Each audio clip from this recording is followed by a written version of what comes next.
La Universidad Autónoma del Estado de Hidalgo, su patronato universitario, a través de la División de Extensión de la Cultura, le dan la más cordial bienvenida a la 34ª edición de la Feria Universitaria del Libro 2021, en su modalidad virtual.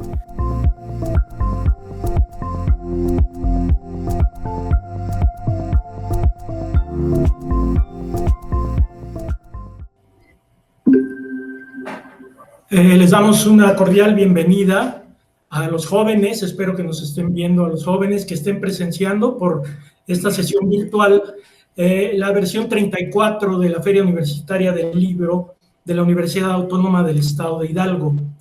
Estamos transmitiendo vía remota por las condiciones en las que llevamos año y medio viviendo, pero que finalmente no han frenado el desarrollo de la feria.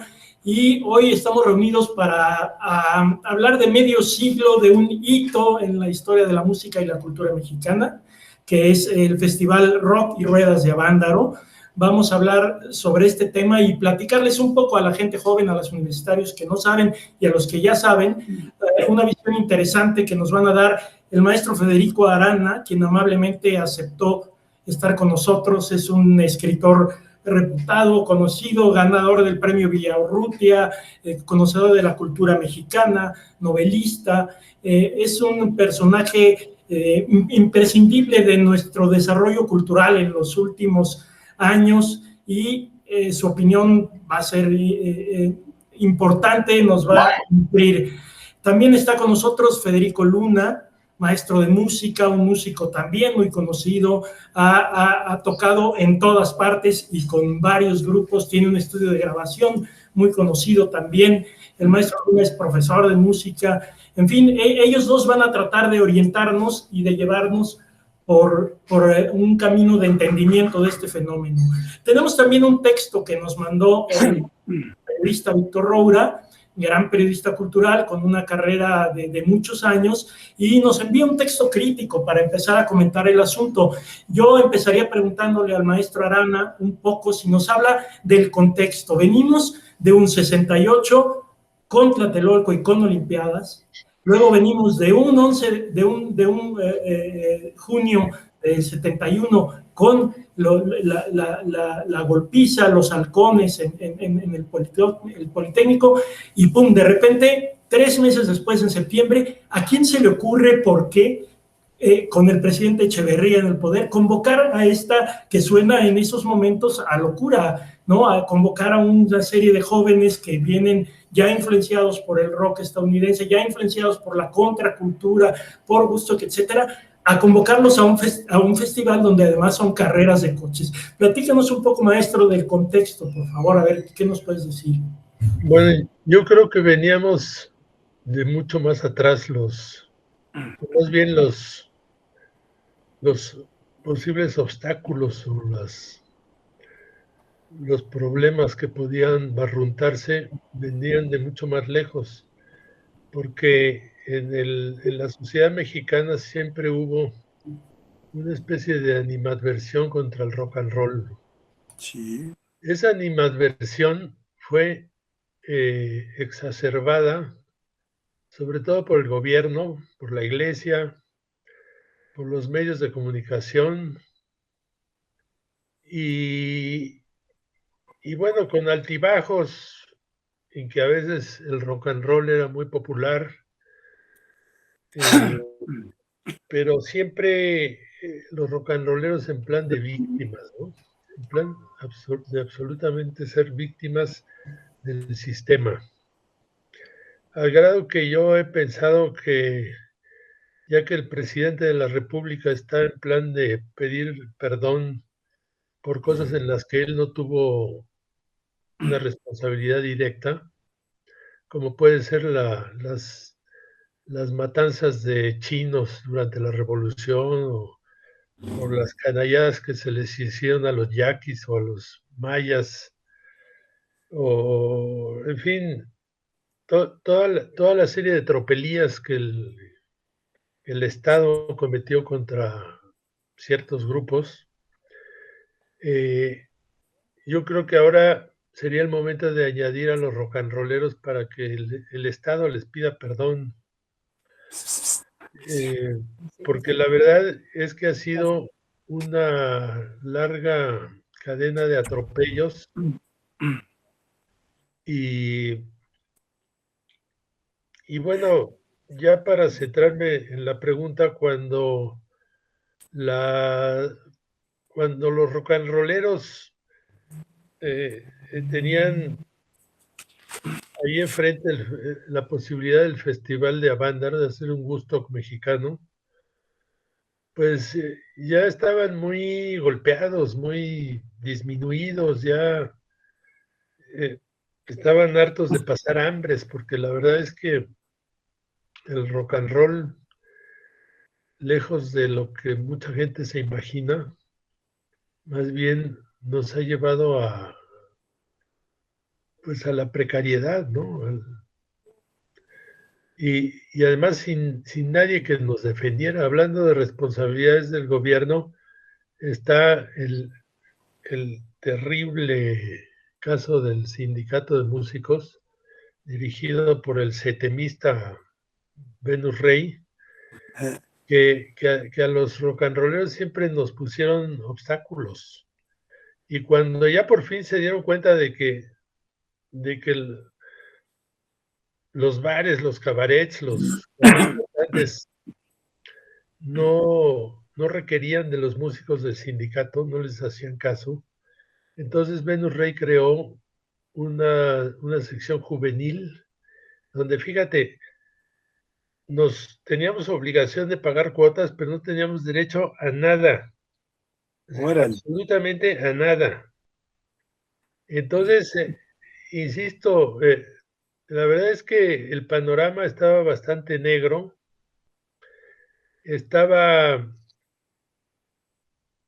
Lo del 68 es algo que era un poco ajeno al espíritu rock and rollero, porque los rock and rolleros en general estaban poco politizados.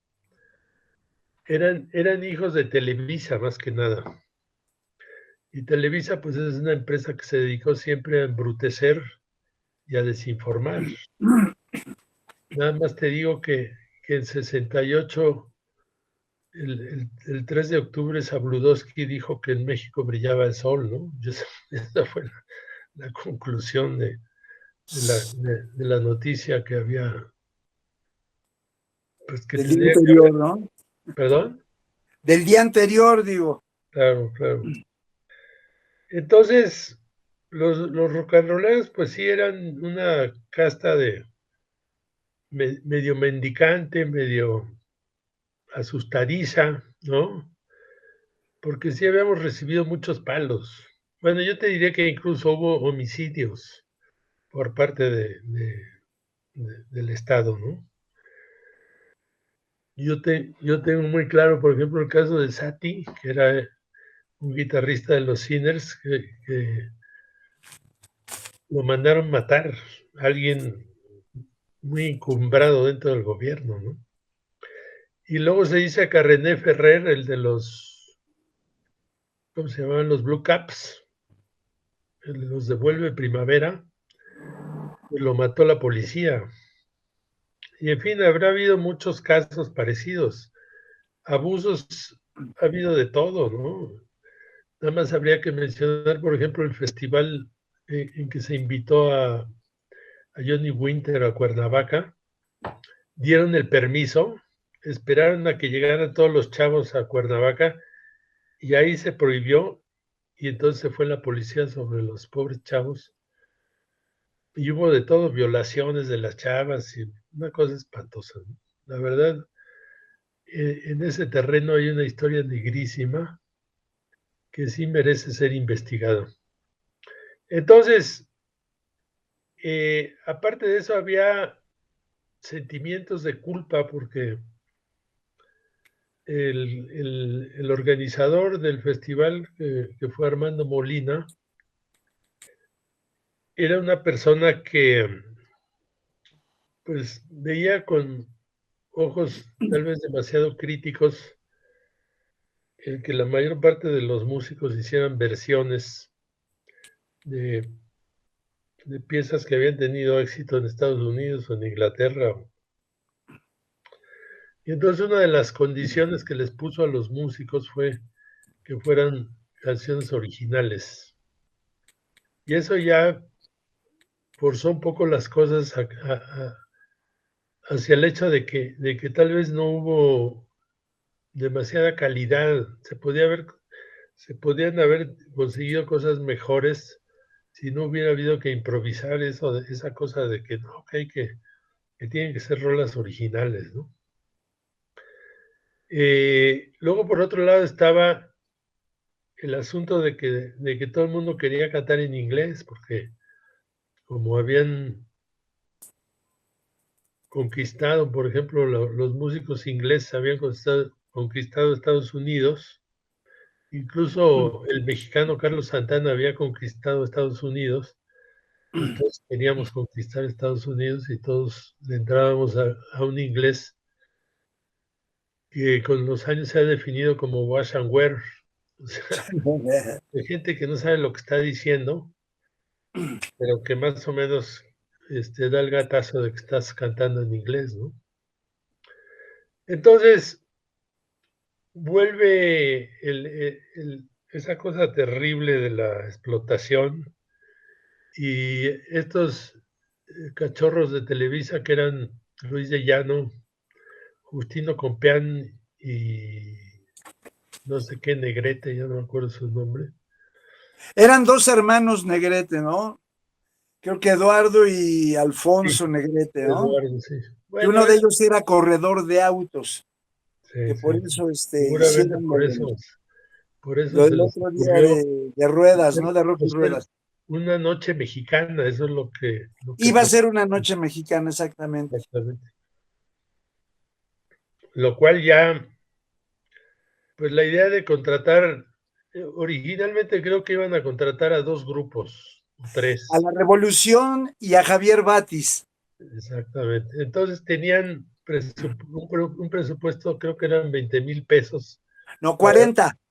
Bueno, 40,000. De todas maneras, era un atraco, ¿no? Quiero decir, someterte a semejante cuestión para ganar 20,000 pesos, pues sí era un poco atraco, ¿no?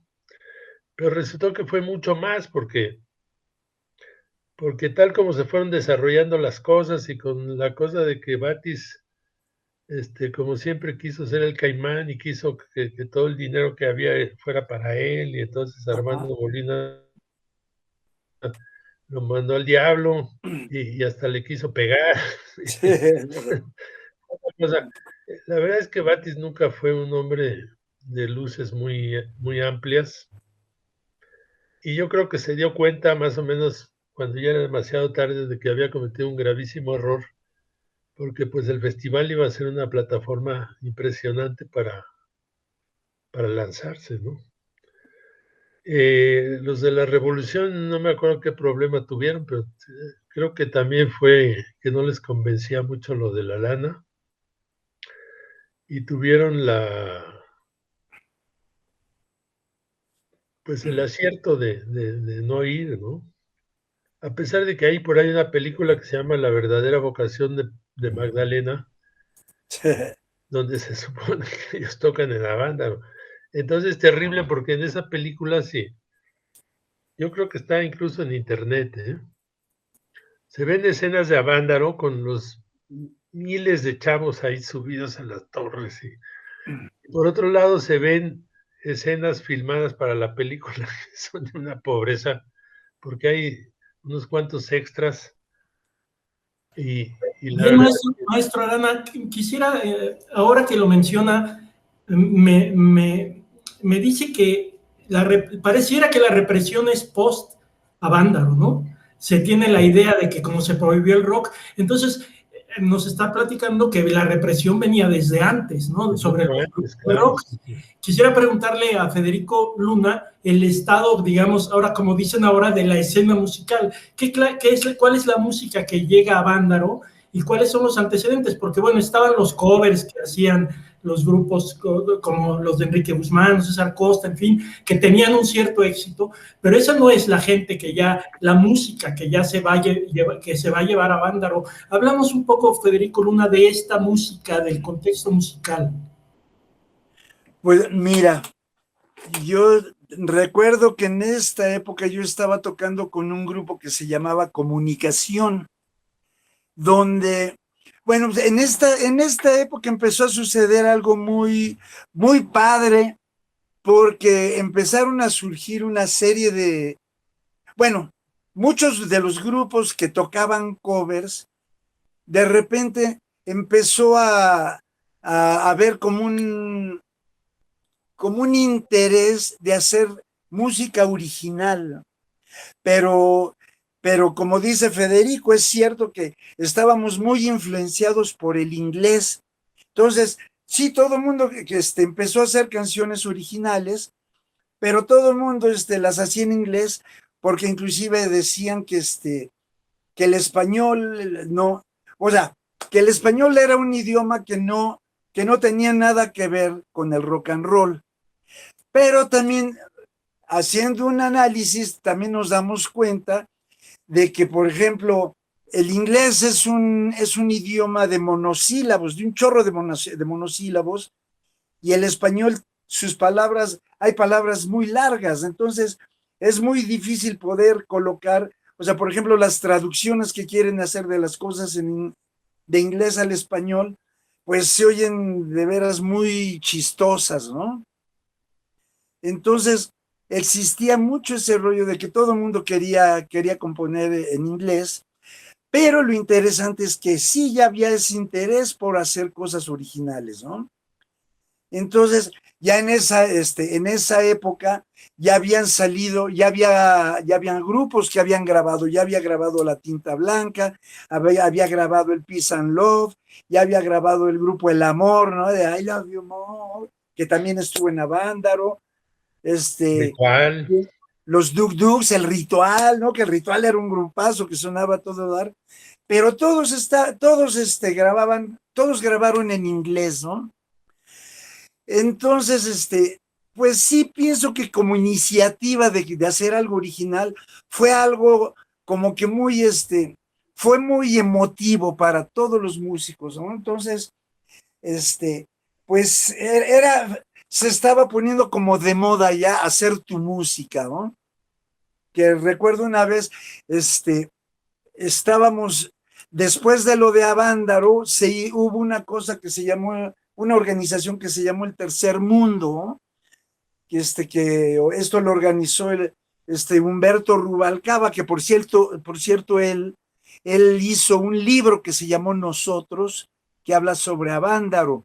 Entonces hace una crónica bastante interesante donde la presentación la hace Jacobo Zabludowski, que por ahí tiene un texto que siento que de alguna forma reivindica muchas cosas, hablando bien, hablando en pro de la juventud, ¿no? Que después de todas las noticias que salieron, pues vandalizando a la juventud, diciendo que eran una bola de drogadictos y que todo eso fue un pretexto para desbocarse, pues al final, el mismo Zabludowski como que habla muy en pro del festival, ¿no? Entonces, pues siento que fue muy, muy interesante todo ese principio, pero lo que sucede es que cuando el gobierno ve la cantidad de gente joven que pudo juntar el rock, al otro día prohíben tanto la grabación de rock como la transmisión en las estaciones de radio y todo lo que tuviera que ver con el rock, porque les entró un pavor tremendo, ¿no? Y pues con esa prohibición es que aparecen los hoyos funkis, ¿no? Que es donde pueden tocar los chavos que quieren hacer rock, y muchos de los rock and rolleros que estaban en esa época, pues se sintieron como que, pues sintieron que no tenía nada que hacer aquí, entonces muchos de ellos se fueron a la frontera y por allá empezaron a hacer otras cosas, que inclusive en Tijuana se empezaron a hacer lugares donde se empezó a desarrollar el rock y que de veras nacieron muchos grupos muy buenos, ¿no? Pero esa prohibición fue fatal, ¿no? Pero que en realidad siempre hemos tenido ese problema con el gobierno desde Uruchurtu, ¿no, tocayo? Uruchurtu es el primero que prohíbe los cafés cantantes porque decía que el rock era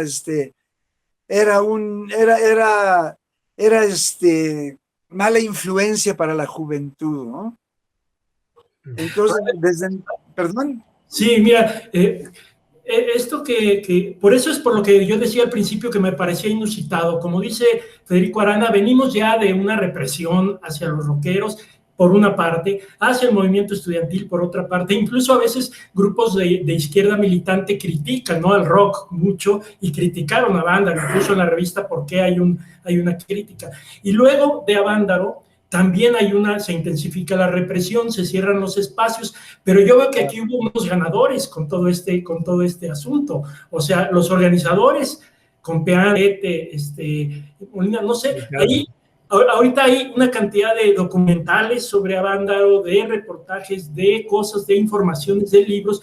Yo veo que en todo este río revuelto, sí hubo la experiencia intensa, emocional de haber estado ahí, la experiencia yo creo todavía más intensa de haber tocado ahí, ¿no? Aunque también a veces era un lodazal y una llovizna y no se oía bien, pero era como parte de toda esa experiencia de una juventud que se liberaba.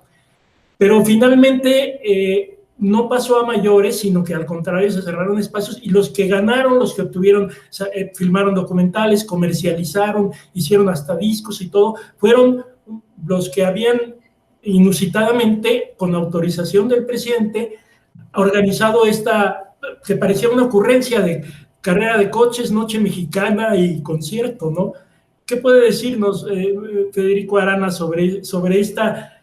¿Quiénes fueron los ganones finalmente? Si uno revisa ahorita Google, es larguísima el historial de Avándaro y todos los productos de Avándaro son muchísimos, pero ninguno de los grupos que participó ahí, digamos que salió con un contrato y discos y un éxito. No sé, en todo caso había unos que ya venían trabajando así. ¿Cuál es su visión de esto?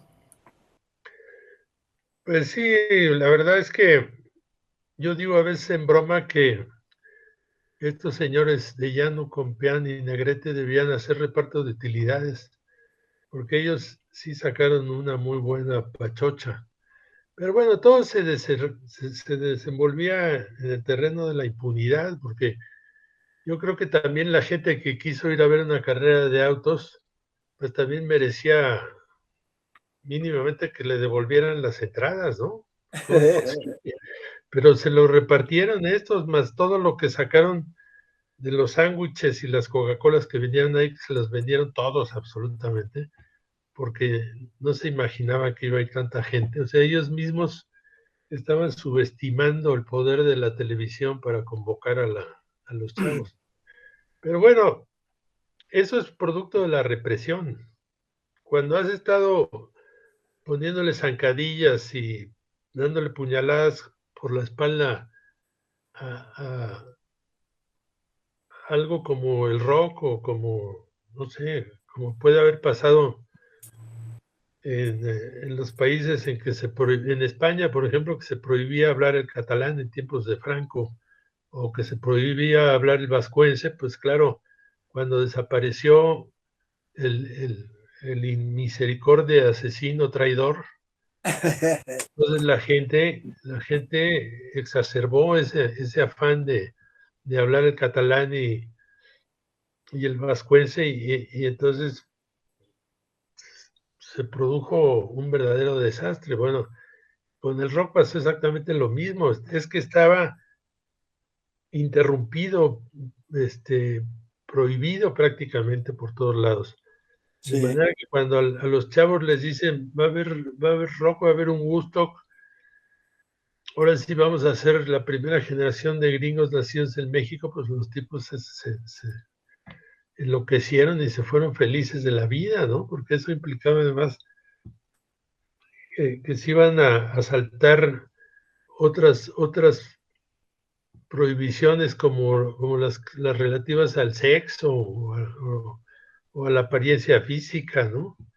Yo nomás te digo que bueno, una de las etapas más vergonzosas de este país es el tiempo en que a los chavos los cazaba la policía por las calles y les cortaban el pelo. Sí, sí, sí. O que para regresar a México un greñudo tenía que pasar por las tijeras de los agentes de migración si quería entrar a México, si no, pues no entras, ¿no? Y punto. O sea, ahí está la clásica arbitrariedad, ¿no? Del gobierno mexicano durante muchísimos años. Había, en el fondo también del movimiento del 68 había esta rebelión contra la familia, ¿no? Contra las formas familiares, las formas de vestir, las formas de usar el cabello. Yo también me acuerdo que perseguían a Benny, ¿no? A Benny, que tenía el cabello largo, al que le decían el Jackie, creo, también. Benny Barra. Ben Ibarra. Benny Barra, y que lo perseguían para cortarle el cabello al papá de este ahora cantante también, ¿no? Y entonces sí hay también como una rebelión contra todas estas formas tradicionales, ¿no? De comportarse, de vestirse, de tener novia, cosa que se refleja en la literatura también, ¿no? Algo de lo que ya habla, desde luego, Parménides y desde luego José Agustín. ¿Tú cómo ves esta situación de el rock como transgresión, Federico? ¿Qué tanto, Federico Luna? Pues mira, sí te podría decir que muchos de los chavos que estaban haciendo rock llegaron muy inocentemente a hacerlo, ¿no? De hecho, en un principio muchos de ellos eran hijos de familias ricas que les podían comprar los equipos y y de veras había una inconsciencia política realmente, ¿no? Ellos les gustaba el rock and roll y lo escuchaban porque sus papás les traían los discos de Estados Unidos, les regalaban, les podían dar los instrumentos y ni siquiera sabían tocar, ¿no? De hecho, así nace el primer rock and roll, ¿no? Queriendo imitar todo el rock and roll de Chuck Berry, el rock and roll de Elvis y de todos los de Fats Domino. Y entonces, como no sabían en realidad música, esa cosa chistosa que empezó a sonar, pues llegó a ser algo muy original que se quedó como el sonido de rock and roll mexicano que le gustó muchísimo a la gente, ¿no? Que en realidad no tiene nada que ver, no tiene mucho que ver con el original, pero en realidad nace como una cosa muy inocente, no como una transgresión ni como o sea, quizás había una rebeldía, pero muy de imitación, ¿no?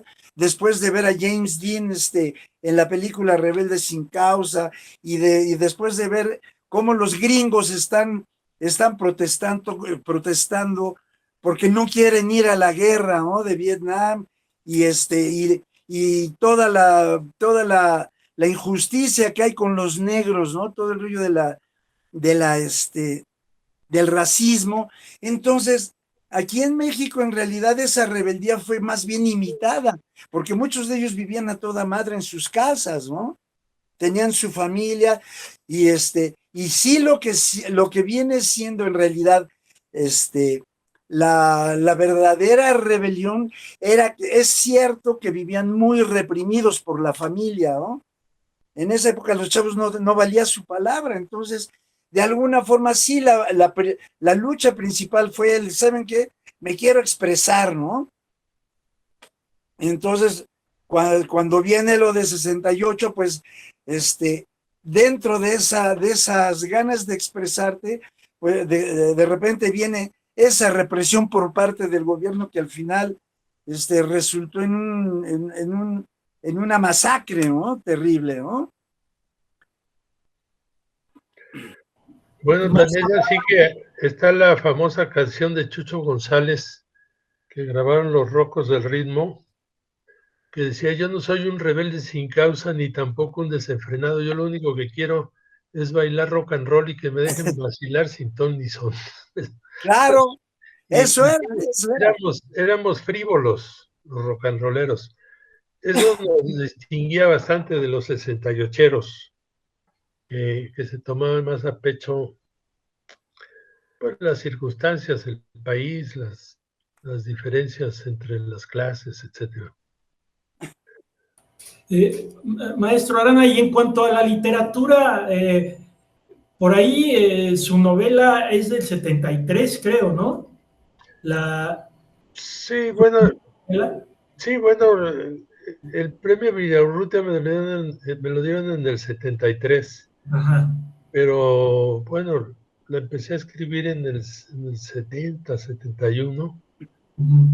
y luego pues tenía que pasar un buen tiempo en los cajones del editor, porque eso era la regla general, ¿no? Pero bueno, estaba ya la corriente de la literatura de la onda, según Margot Glanzo, todo esto a partir del habla, ¿no? De cómo se hablaba y se convirtió casi en una tendencia literaria, más bien como medio una ilusión, porque pues finalmente era esa literatura, pero estaba Agustín, estaba Parménides de García Saldaña, Sáenz, Tobar, en fin, y ya el rock era parte de la literatura, es cuando empieza a ser parte de la literatura de los jóvenes de México, ¿no?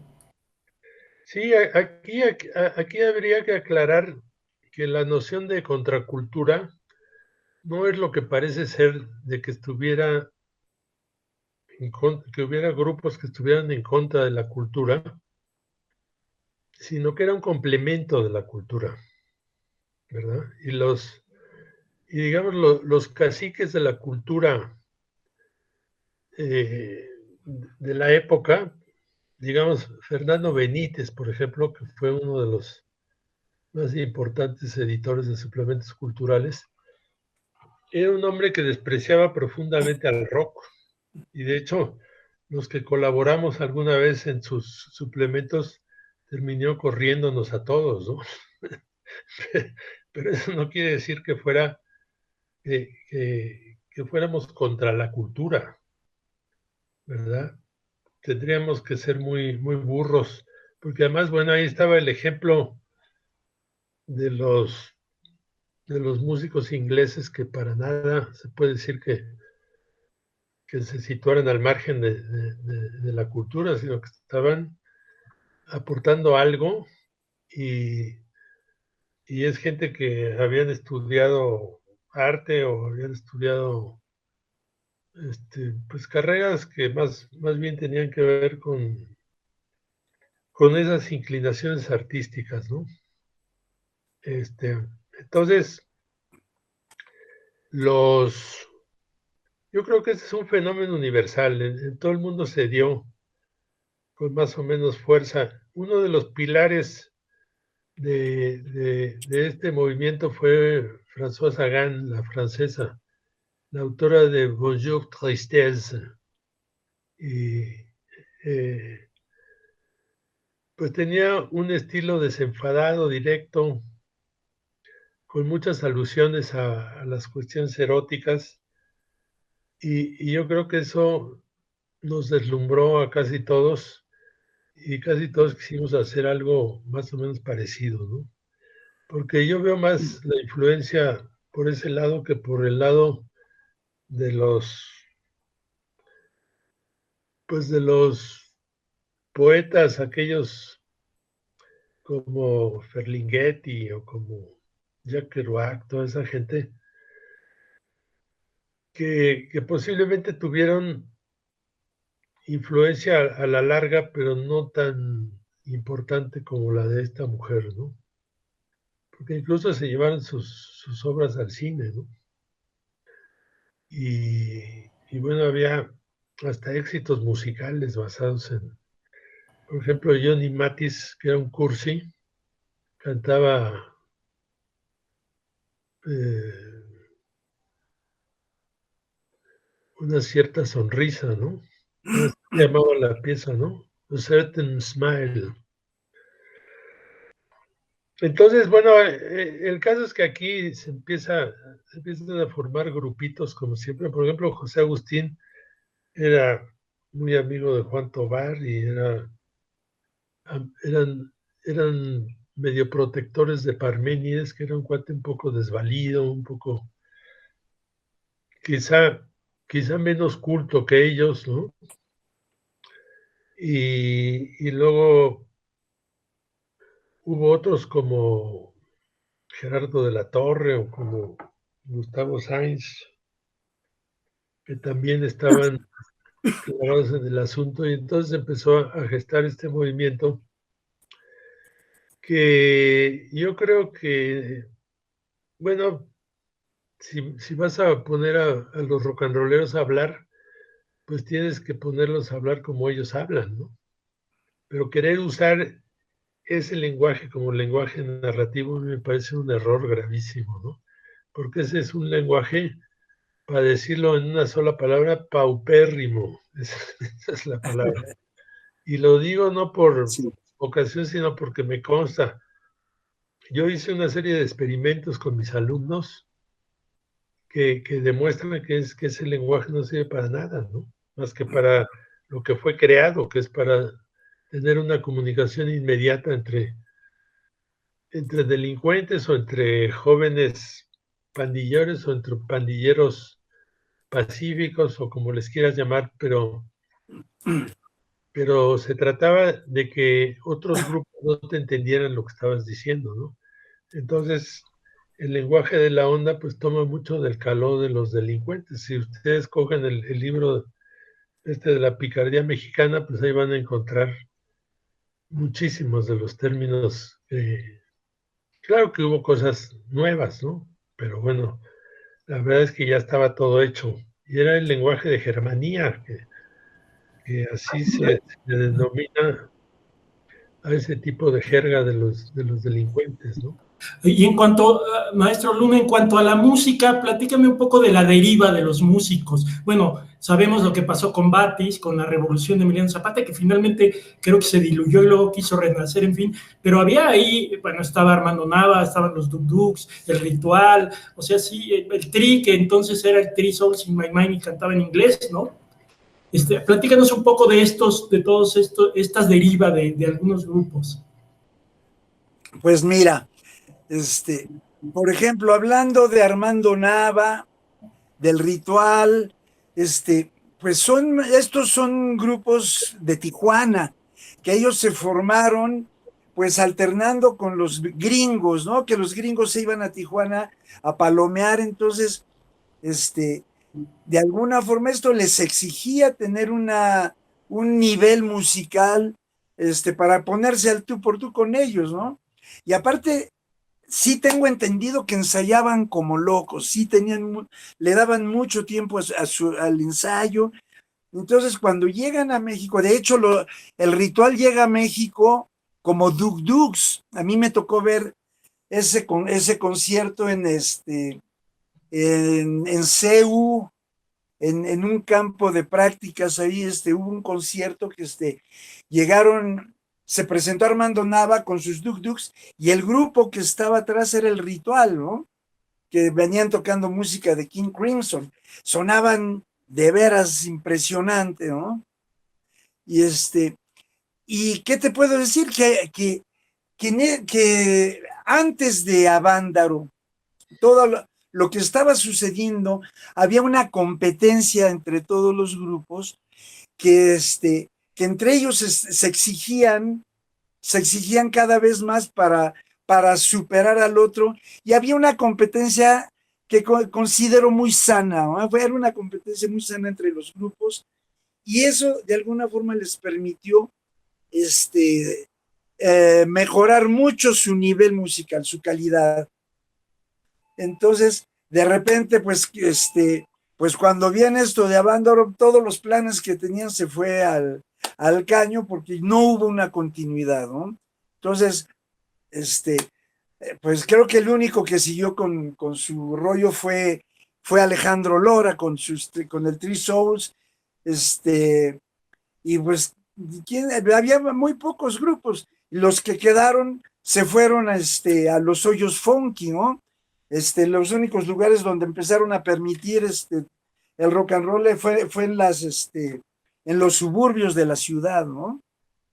Bueno, maestro Luna, pues vamos a terminar porque se nos está yendo el tiempo, pero sí quisiera que primero, maestro Arana, y luego tú, resumieran en unas pocas palabras. Fue un fenómeno importante, un hito literario, musical, sociológico, periodístico. El Roura en su texto habla mucho de que faltaba periodismo musical y buen periodismo cultural en aquellos años. En fin, quisiera que en un medio minuto me sintetizaran qué fue finalmente Avándaro, si es un fenómeno rescatable y todavía hay vitalidad ahí.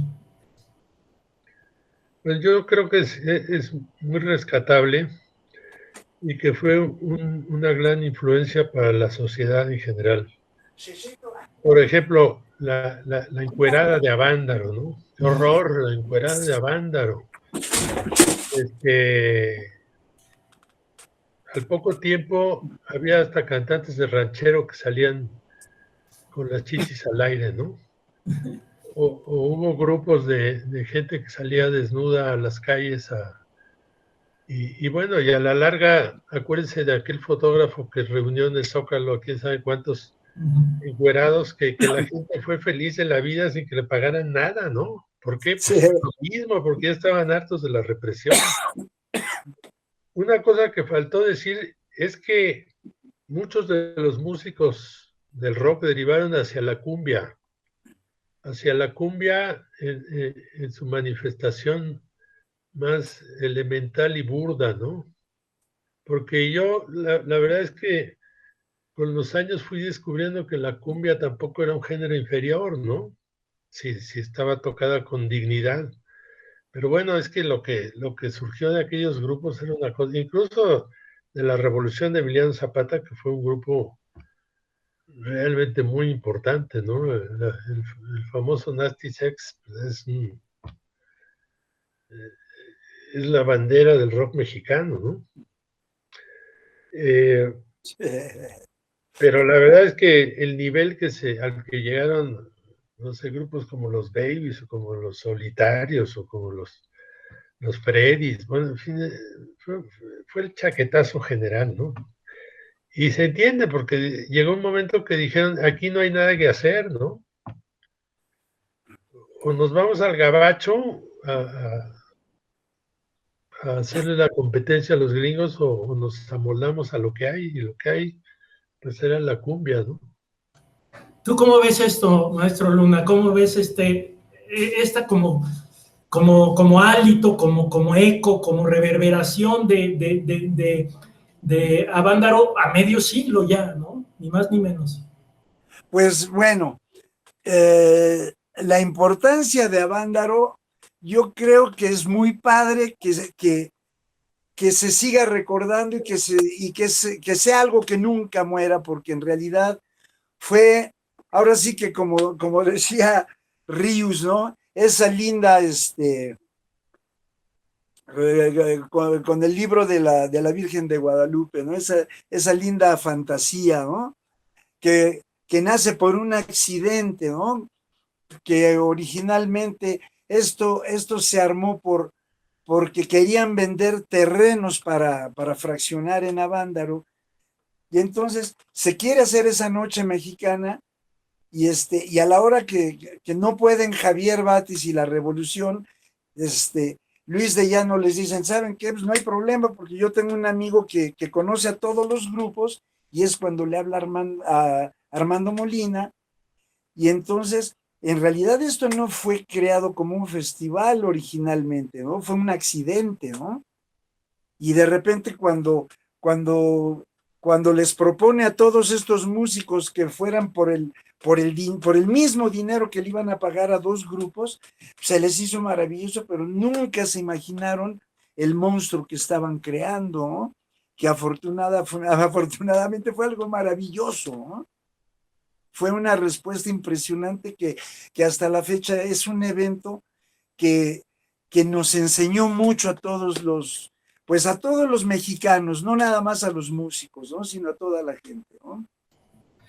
Después de todo esto habría que analizar todo este rollo del rock en español y todo lo que derivó después, pero bueno, será tema para otra conversación. Por ahora espero que esta conversación interesante, controvertida, divertida, haya sido del agrado de los estudiantes, de los chavos que son los que nos están viendo, nuevas generaciones que pueden conocer un poco más de qué fue Avándaro, escuchar un poco más de la música, etcétera, y agradecer a la Feria Universitaria del Libro, a la Universidad Autónoma del Estado de Hidalgo, pues que nos haya invitado y que nos haya reunido para esta conversación, que yo agradezco muchísimo al maestro Federico Arana, al maestro Federico Luna, conocidos y respetados en el medio musical, en el medio literario, en el medio cultural, y que sus opiniones pues nos han puesto a girar un poco, ¿no? Entonces agradecemos su participación de veras y seguimos en un momento. Bueno, al contrario, gracias a ti por invitarnos. ¿Saben qué? Sería bueno que como una especie de promo, o sea, yo dijera, porque se va a transmitir esta conversación.